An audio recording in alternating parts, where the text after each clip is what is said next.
কিশোরগঞ্জের মিঠাবন থেকে অষ্টগ্রাম সড়কের দৃশ্য এটি।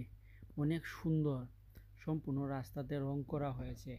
আর এই পাশে যে ইয়ে মানে গায়ে ইয়েগুলা দেখতেছেন, এগুলা হচ্ছে গিয়ে যাতে ঢেউয়ের রাস্তা না ভাঙে, এই কারণে স্টিলের পাত দিয়ে এগুলা নির্মাণ করা হয়েছে, ঢেউয়ে যাতে কোনো ক্ষতি করতে না পারে।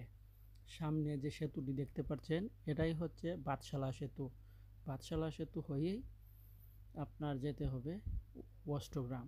আর অষ্টগ্রাম হচ্ছে বাংলাদেশের দ্বিতীয় বৃহত্তম গ্রাম। আমরা সবাই জানি বাংলাদেশের প্রথম বৃহত্তম গ্রাম তথা এশিয়া বৃহত্তম গ্রাম হচ্ছে বানিয়াচং। বানিয়াচং গ্রামের পরেই হচ্ছে গিয়ে অষ্টগ্রাম। এই অষ্টগ্রাম একটি উপজেলা, এটা কিশোরগঞ্জ জেলার ঢাকা বিভাগের অন্তর্গত। আপনারা আশা করি অনেকে এখানে গিয়েছেন এবং দেখেছেন সাবেক রাষ্ট্রপতি আব্দুল হামিদ সাহেব ওই এলাকাকে অনেক সুন্দর করে সাজিয়েছেন।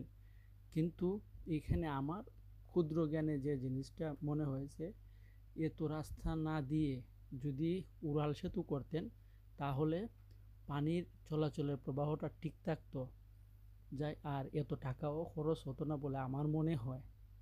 যাই হোক, এখানে বড় বড় ইঞ্জিনিয়াররা কাজ করেছেন, ওনারা ভালো বলতে পারবেন। কিন্তু আমার কাছে এই জিনিসটা মনে হয়েছে যদি উড়াল সড়ক হতো তাহলে টাকাও কম লাগতো, আর এই যে হাওরের পানিটা সব সময় চলমান থাকতো।